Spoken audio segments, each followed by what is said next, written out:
The movie is set in the year 1945. It revolves around a woman named Grace Stewart, who lives in a large, creepy house in the bailiwick of Jersey with her two children, Anne and Nicholas. It's winter, and the World War has already ended, but Grace's husband, who is fighting in France, hasn't returned home yet. Grace has hired servants to look after the house and her children, but 2 weeks ago, all of them mysteriously left their jobs without notice. One day, 3 people, Mrs. Bertha Mills, Mr. Tuttle, and a mute girl named Lydia, show up at the house, and Grace immediately suspects that they are here in response to an ad that she had posted for new servants. And since Grace is in desperate need of them, she quickly welcomes the trio inside and gives them a tour of the house. She also explains the strange rules that she has implemented there. One must never open a door without closing the previous one, and the curtains must always remain closed. This is because both of her children are photosensitive. They break out in rashes and sores if they are exposed to even a small amount of sunlight. Grace further explains that the house doesn't have a telephone or radio because she prizes silence. Moreover, there isn't any electricity because they are used to living without it.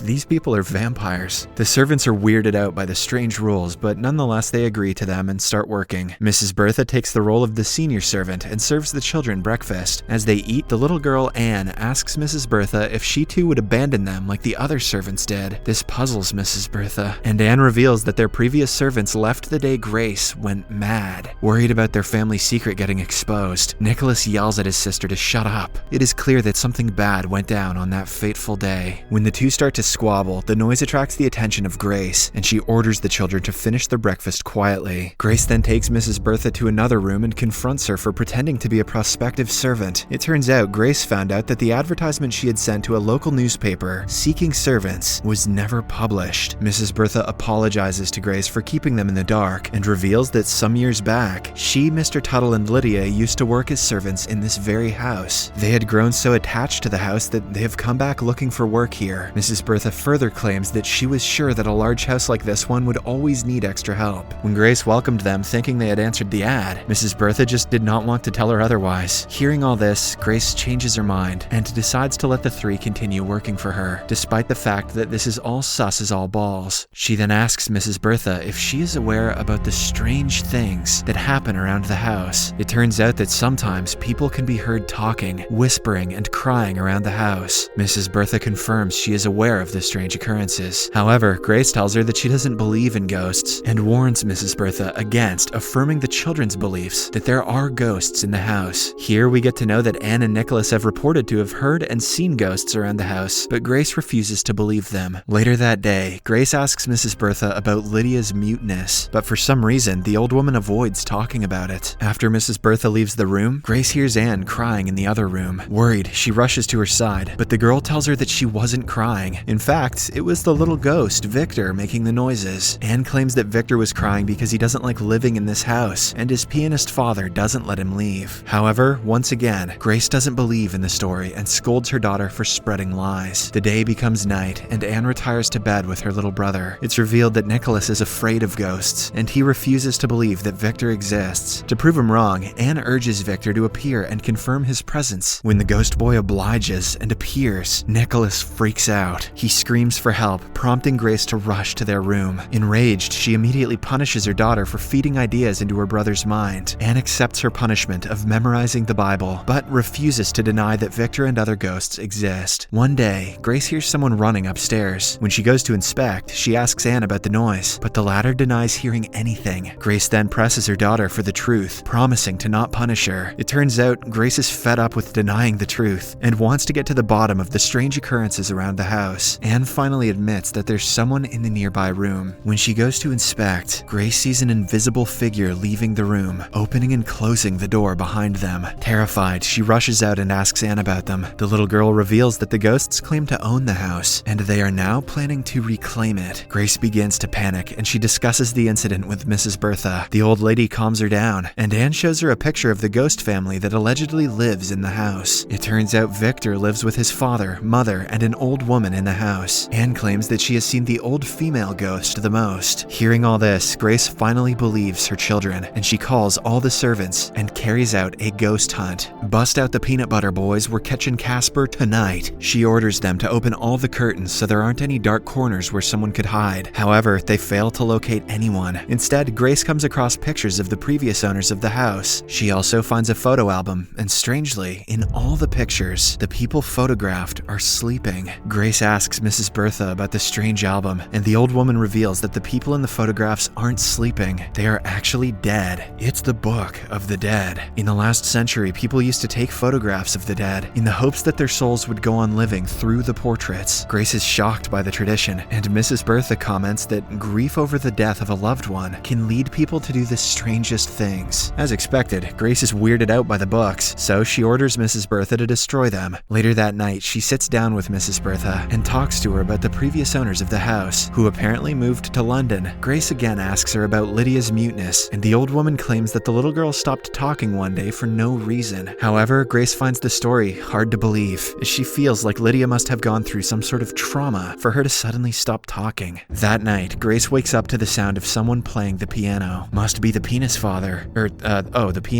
pianist father. That makes more sense. When she walks over to that room, she again witnesses the presence of an invisible being and gets frightened. The next day, Grace discusses it with Mrs. Bertha, and the latter mentions that she believes her. She tells Grace that sometimes the world of the living gets mixed up with the world of the dead. This is why they are constantly being visited by the dead souls, who are apparently the previous owners of the house. As expected, the revelation terrorizes Grace, and she decides to get her house blessed by a priest. But before leaving to find Father McGraw, she orders Mr. Tuttle to look for gravestones on the property. It turns out Grace was told about a small cemetery inside the property when her husband bought the house. She suspects that the previous owners of the house were buried inside the property. After Grace leaves, Mrs. Bertha and Mr. Tuttle discuss the former's departure. Surprisingly, two alleged servants are hiding secrets of their own, and they are aware about the hidden graves on the property. Meanwhile, Grace gets lost in the mist, and instead of finding the priest, she finds her husband, Charles. She is shocked and also relieved to find him alive and well. For some reason, Charles looks lost and very out of it, but Grace brushes this aside and brings him back home. The children are also delighted to finally have their father back, and they welcome him with a warm embrace. However, much doesn't change after his return, as he spends most of his time lying down on the bed, hardly interacting with his family. Moreover, after her husband's return, Grace again goes back to denying the existence of ghosts, much to Anne's dismay. The scene then cuts to the day of Anne's communion. Grace leaves her daughter for a moment and heads to another room, but when she comes back, she is horrified to find her sitting on the dirty floor in her communion dress. Moreover, the little girl is aged to become a creepy old woman. Puzzled and afraid, Grace chokes the old woman, demanding to know where Anne is. Eventually, the veil rips off, and Grace learns that the person in the dress has again turned to her daughter Anne. Horrified by what just happened, Anne runs away, accusing her mother of trying to kill her. Grace is also equally shell-shocked by the incident, but she doesn't know how to react. Later that day, Charlie strangely confronts her about something that happened a week ago. It turns out that he is talking about the same incident where Grace went mad. Appearing remorseful, she breaks down and insists that it wasn't her fault. She doesn't know what took over her that day. However, Charles doesn't believe her and insists that he has to return to the war. Grace is naturally against this, and she reminds him that the war is over. Soon, the two get into an argument, but one thing leads to another and they start to make love. The next day, Grace wakes up to find that Charles has left again. As she despairs over his departure, Anne and Nicholas wake up to find the curtains in their room gone. When they start screaming, Grace quickly rushes to their side. She tries to take them to a dark room, only to realize that all curtains from the entire property have been removed. Left with no choice, Grace blocks the light from the window with a chalkboard. But surprisingly, despite them coming in direct contact with sunlight, the children don't break out in rashes and sores. Instead, they demand to see their father, but with a sad look, Grace reveals that he has left again. She then confronts the servants, demanding to know where the curtains went. However, they appear to be nonchalant and suggest that Anne and Nicholas are no longer allergic to sunlight. This infuriates Grace, and she orders them to leave the house. Afterwards, the children nervously hear their mother turning the house upside down looking for the curtains. Afraid that she has gone mad again, they decide to sneak out of the house in search of their father. Grace eventually makes her way to the servants' rooms. There, she finds a photograph of Mr. Tuttle, Lydia, and Mrs. Mills, inscribed 1891 from the Book of the Dead. This reveals that the three are also ghosts who had died over 50 years ago. On the other hand, Anne and Nicholas come across the gravestones of the same three servants. Surprisingly, the trio appears in the distance and starts approaching Anne and Nicholas. Afraid, the children run back into the house with the servants following. They reunite with Grace, and she immediately jumps in to protect them from the approaching ghosts. She tries to shoot them, but as expected, the bullets have no effect on the ghosts. However, Grace locks them out and tells her children to hide. From outside the door, Mrs. Bertha tells Grace that she must learn to live with the dead in the same house. She claims that she and her friends died long ago when they contracted tuberculosis. And just like Grace, they were unaware about it for a few months and kept living in the house as if nothing had happened. But one day, they eventually got to know the truth, and that is when Lydia went into shock and became mute. Mrs. Bertha continues that even if she and her friends leave, the other ghosts will never leave the house, and they will eventually find Anne and Nicholas. Soon enough, the old ghost lady from earlier in the movie finds the children, who yell for their mother. Grace rushes upstairs, and there she notices the old lady and Victor's family sitting around a table. It's clear that they are performing a seance to speak to Grace and the children. The old woman is acting as the speaker. Here, in a shocking turn of events, it is revealed that Grace and her children are the actual ghosts. Moreover, the woman and the other people sitting at the table are normal humans who have been tormented by the dead's presence. Grace and her children are already dead, but they are unaware of it and continue living as if everything is normal. The old woman tells the children that they are dead and asks them about what happened on the day they were killed. Grace panics and tries to stop the seance. When nothing works, she grabs the medium paper and tears it apart, eventually managing to break the seance. Later, Grace finally comes to terms with the situation and reveals about the day that she went mad. Her husband Charles hadn't returned from the war, and this caused her to spiral into depression. And on that fateful day, she couldn't bear the pain anymore and killed her children by suffocating them. After this, she committed the unthinkable. This was the reason why the servants left the house unexpectedly. Moreover, it is also revealed that Charles, who returned to the house, was also a ghost, as he had already died in the war. The house is currently inhabited by the pianist, his wife, and son Victor. They are scared to death because of the hauntings of Grace and her children. The movie ends with Victor and his family leaving the house as Grace watches from upstairs. The house is again put up for sale, but Grace and her children vow to never leave the place, as they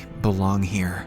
Subscribe for more videos like this, turn on notifications, and leave a like to help the channel out. Thank you for watching.